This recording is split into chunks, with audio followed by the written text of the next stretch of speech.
নমস্কার। গল্প স্বল্পর আসরে আপনাদের সবাইকে স্বাগত। আমার আজকের গল্প অবিশ্বাস্য, বিভূতিভূষণ বন্দ্যোপাধ্যায়ের রচনা। আমার গল্পের আসরে বড়দের নমস্কার ও ছোটদের আন্তরিক ভালোবাসা জানিয়ে গল্প পাঠ শুরু করছি। চক্ষুকে বিশ্বাস করতে পারছিলাম না। আমি দরিদ্র স্কুল মাস্টার, চাকুলিয়া এরোড্রোমে চিফ ইঞ্জিনিয়ারের তকমা পরা উর্দিয়াটা চাপরাশি নামলেও যে স্টেশন ওয়াগন থেকে, সে স্টেশন ওয়াগন আমার খোলার বাড়ির দৌড়ে কেন? এগিয়ে গেল। কি ব্যাপার চাপরাশি সাহেব, কোথা থেকে আসা হচ্ছে? ভুল করনি তো? আপনার নাম আছে চ্যাটার্জি বাবু, स्कूल का मास्टर? একটা চিঠি হ্যাঁ বড় সাবকা, आपका नाम में। কোন বড় সাহেব? চিফ ইঞ্জিনিয়ার সাহেব, চাকুলিয়া এরোড্রোম। হ্যাঁ, আমারই নাম শৈলেন चट्टोपाध्याय, एस.एन. चैटर्जी। यही लीजिए, ठीक हुआ, वही नाम में चिट्ठी है। হ্যাঁ, বলে কি? আমার নামের চিঠি? তাতে লেখা আছে, ভাই বগদা, অনেক কষ্টে তো সন্ধান পেয়েছি। তোর বগদা নাম আমরাই দিয়েছিলাম, মনে আছে? তুই এখানে মাস্টারি করি শুনলাম, তাই গাড়ি পাঠালো। বউ ও ছেলে মেয়েদের নিয়ে চলে আসবি, এখানেই খাবি রাত্রে। গাড়ি করে পাঠিয়ে দেবো, আশা চাই। একা নয় কিন্তু, সস্ত্রী। ইতি তোদের ধীরেন রায়। ঘাট পাতলে হাই স্কুল, আমার মাসির বাড়ি। মেসোমশাইমাই ভালো চোখে দেখেননি কখনো। তার কড়া নির্মম শাসন, হৃদয়হীন শাস্তি। মাসিমার খিটখিটে মেজাজ, বেশি ভাত খায় বলে দুবেলা পাকে প্রকারে অনুযোগ। সহপাঠীরা বগদা বলে খেপাত। পেট ভরে খেতে পেতাম না, কাপড় সেলাই করে পরতে হতো। কিন্তু ধীরেন রায় কোন ছেলেটি? আজ 25 বছর আগেকার বিস্তৃত প্রায় স্কুল জীবনের দিনগুলির কুয়াশার মধ্যে ধীরেন বলে কোনো ছেলের মুখ তো স্পষ্ট হয়ে উঠল না চোখের সামনে। নাম সব ভুলে গিয়েছি। 44-45 বয়স হলো। 15-16 বছরের কথা কত মনে আছে, বিশেষত এই দরিদ্র জীবনে। সুহাসিনী শুনে হঠাৎ বড় ভয় পেয়ে গেল। অত বড় লোকের বাড়ি যাওয়ার উপযুক্ত শাড়ি নেই, গহনা তো দুগাছা ব্রোঞ্চের উপর সোনার কাজ করা চুড়ি। তাই নিয়ে তাড়াতাড়ি লাল কলকাপাড় একমাত্র ভালো শাড়িখানা, যা কিনা ব্রিটিশ ফ্ল্যাগের মতো সর্বজন বিদিত, পরিবর্তনহীন অকাট্য হয়ে উঠেছে, পরে উঠল ছেলেমেয়েদের হাত ধরে গাড়িতে। গভর্নমেন্টের গাড়ি হু হু বেগে ছুটল মাঠ বনের পাশ কাটিয়ে চওড়া পিচঢালা রাস্তা বেয়ে। স্টেশন ওয়াগনের মধ্যে 3টি গদি মোড়া বেঞ্চি, হাত পা মেলে দিব্যি বসা গেল। সুহাসিনী জীবনে এতদূর মোটর গাড়ি চড়ে যায়নি কখনো। সে এবং ছেলেমেয়েরা খুশি উপচে পড়া চোখগুলো বড় বড় করে জানালা দিয়ে দ্রুত চলমান গাছপালা, পাথর, ঝর্ণার দিকে চেয়েছিল। মাঝে মাঝে বলছিল, হ্যাঁ গো, আমরা কমাই নিলাম। ওই ঘরখানাতে কারা আছে? দেখো দেখো, কি চমৎকার ফুল ফুটে আছে বনে। আচ্ছা, এটা কি নদী? আর কতদূর আছে? বেশ সিনারি এই জায়গাটা, না? ওটা কি পাহাড়? ওই যে বন ধুন্দুলের ফুল ফুটে আছে দেখলাম। ওই ধুন্দুল কি তরকারি রেঁধে খায়? জবার জামাটা খুব ময়লা না তো? তাকিয়ে দেখো তো, বাহ, কি সুন্দর ঢালু পাহাড়টা।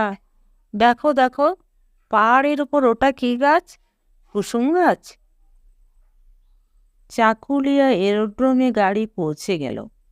তারপরও 5 মিনিট চলবার পর একটা সাদা বড় বাংলোর সামনে হর্ন দিয়ে গাড়ি দাঁড়াতে ফুল প্যান্ট ও হাত গোটানো কামিজ পরা এক ভদ্রলোক হাসি মুখে বাংলোর বারান্দায় দেখা দিলেন। তার পেছনে একটি ভদ্রমহিলা এসে দাঁড়ালেন ছোট বড় ছেলে মেয়ের সঙ্গে। সুহাসিনীর মুখ চুন হয়ে গিয়েছে দেখলাম। বেচারি এমন বড়লোকের বাড়িতে নিমন্ত্রণে কখনো আসেনি। দেখে শুনে ঘাবড়ে যাওয়া অস্বাভাবিক নয় ওর পক্ষে। আরে এই যে, আয় বগদা, এসো এসো বউ ঠাকরুন, ওগো ওই দেখো আমাদের বগদা। তারপর সব ভালো? একটি ছেলে দুটি মেয়ে? বেশ বেশ, থাক থাক, এসো বাবা, সুখে থাকো। ইনি তোমাদের কাকিমা হন, প্রণাম করো। আমি এতক্ষণ অবাক হয়ে সাহেবী পোশাক পরা ব্যক্তিটির দিকে চেয়েছিলাম। আরে, এ দেখছি আমাদের ক্লাসে সেই হাজু, যে সেকেন্ড মাস্টারের অঙ্কের পিরিয়ডে নিয়মিত টাস্কের খাতা দেখাতো। একদিনও বাদ দিত না বলে মনে আছে। সেকেন্ড মাস্টার ওকে বড্ড ভালোবাসতেন। কিন্তু নীলমণি মিত্রের ইংরেজি পিরিয়ডে হাজু পেছনের বেঞ্চিতে আত্মগোপন করতো কোথায়? একদিন একটাও পার্সিং করতে শুনিনি ওর মুখে। আর মনে আছে ফুটবল খেলতে গিয়ে স্কুলের মাঠে ওর হাড় ভেঙে গিয়েছিল। মাসখানেক সেই জন্য হাসপাতালে ছিল। মেয়েরা চলে গেল বাড়ির মধ্যে। আমিও হাজু বসে বসে কত পুরনো কথা বলতে লাগলুম। ঘণ্টাখানে কেটে গেল। হাজুর বড় মেয়ে চা ও খাবার দিয়ে গেল আমাদের দুজনের। মিথ্যে কথা বলবো না, অনেকক্ষণ থেকে খাবারের প্রতীক্ষায় উদ্গ্রীব হয়েছিল ক্ষুধাতুর মন। তা খাবার এলো ভালোই। লুচি, বেগুন ভাজা, ইলিশ মাছ ভাজা, সন্দেশ, রাবড়ি, পরিশেষে চা। হাজু বললে, সব বাড়ির তৈরি, গৃহিণী ভালো রাঁধিয়ে ওই মস্ত এক সুখ। কই, তোর বইয়ের সঙ্গে আলাপ করিয়ে দিবি তো? চল বাড়ির মধ্যে। খাবার টাবার তৈরি করছিল, রাত্রে এখানে খেয়ে যাবি কিন্তু। এই তো ভাই, যথেষ্ট পেট ভরা খাওয়া হলো, আবার রাত্রে কি খাবো? কথাটা কিন্তু আদৌ অতিরঞ্জিত বলিনি। চা খাওয়ার পর হাজু বললে, চল এরোড্রোমে রানওয়ে দেখিয়ে নিয়ে আসি। বউকে নিয়ে যাব? হ্যাঁ হ্যাঁ, নিশ্চয়ই। ফ্লাস্কে করে চা নিয়ে যাব, সেখানে খাওয়া যাবে। সুহাসিনী এসে মোটরে উঠল হাজুর সঙ্গে। আলাপ করিয়ে দিলাম।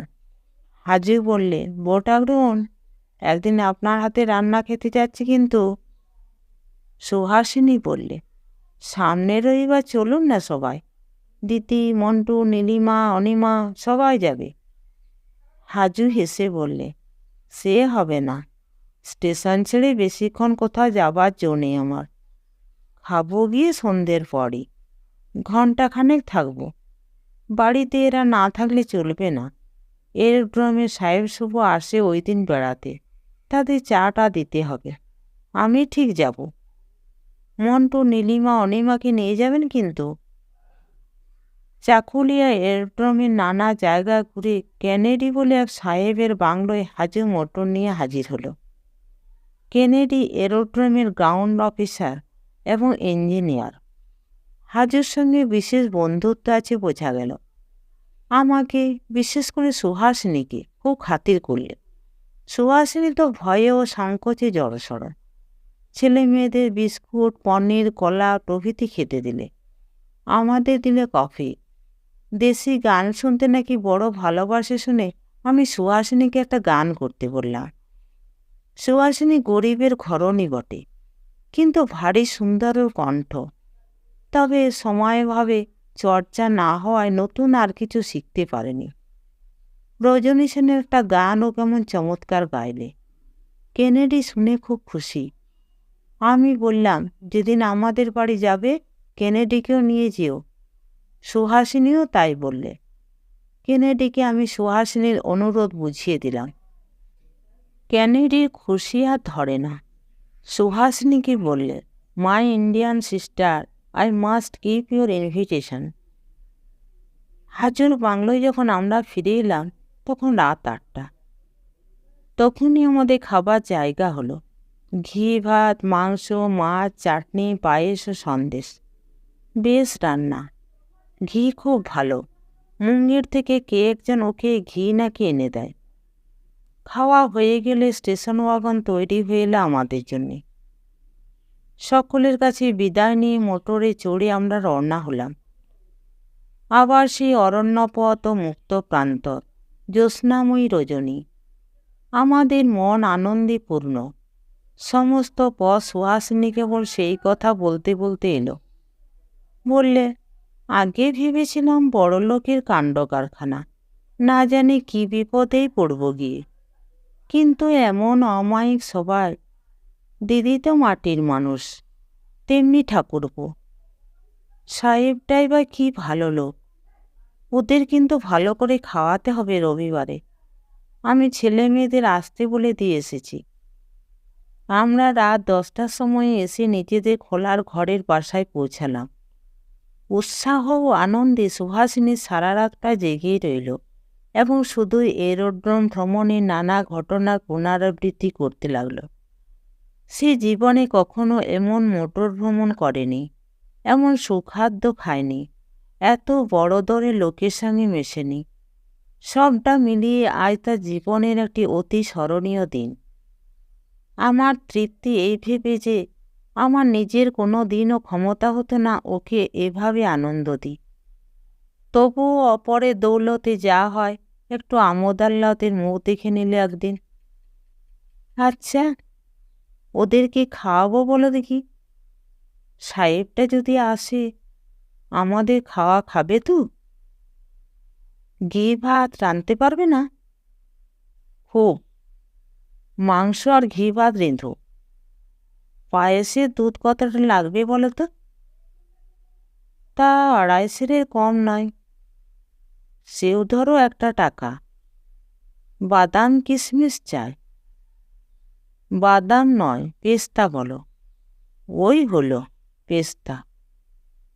মাছ, কি মাছ আনবো? রুই কি কাতলা এনো? কিন্তু মাছ কোথায় পাবে এ সময়? মনে হচ্ছে না যে মাছ পাবে। দেখো চেষ্টা করে। তোমার বন্ধুটি মাছ মাংস খুব ভালোবাসেন। কে বললে তোমায়? দিদি বলছিলেন। মুরগি খায় বলেছে? ও, খুব। বাড়িতে মুরগি পোষে পেছন দিকটাতে। না খেলে বাড়িতে মুরগি পোষে কেন? শেষ রাতে দেখে দুজনেই ঘুমিয়ে পড়লাম। ঘুমের মধ্যেও যেন বড় স্টেশন ওয়াগনের গদিয়াটা বেঞ্চিতে বসে চক্রাকারে মস্ত বড় রানওয়েটায় ঘুরছি। বাবু, বাবুজি, বাবু। আগেই মোটর আসার শব্দ পেয়েছি। সে স্টেশন ওয়াগনটা। ছুটে বাইরে এলাম। সবে স্কুল থেকে এসে বসেছি হাত পা ধুয়ে। বেলা 5টা। কি ব্যাপার চাপরাশি সাহেব? বড় সাহেব পাঠিয়েছে বুঝি? চিঠি কই, দেয়নি? बाबूजी, बड़ो साहब नहीं है। आज बेला करीब 1 बजे बहुत भारी एक्सीडेंट हुआ 2 नंबर रानवे में। पाथर फटाता था डिनामाइट से। बड़ो साहब वहाँ पर हाजिर था, मगर वही पाथर फट करके छूटा बहुत दूर। बड़ो साहब को माथा में गया, एकदम चूर हो गया। माई जी को फिट हुआ, अब तक होश नहीं आया। कैनेडी साहब ने भेजी आपको पास। चलिए। कैनेडी साहब को चिट्ठी है। सुहासिनी বাইরে এসে বললে, কার চিঠি গা? ওরা আসবেন? হাজু ঠাকুরপো লিখেছে? কবে আসবে? নমস্কার। গল্পটি ভালো লেগে থাকলে চ্যানেলটিকে লাইক, শেয়ার এবং সাবস্ক্রাইব করতে ভুলবেন না। আর আপনার মূল্যবান মতামত অবশ্যই লিখে জানাবেন। আপনাদের সহযোগিতা এবং ভালোবাসা আমার একান্ত প্রয়োজন।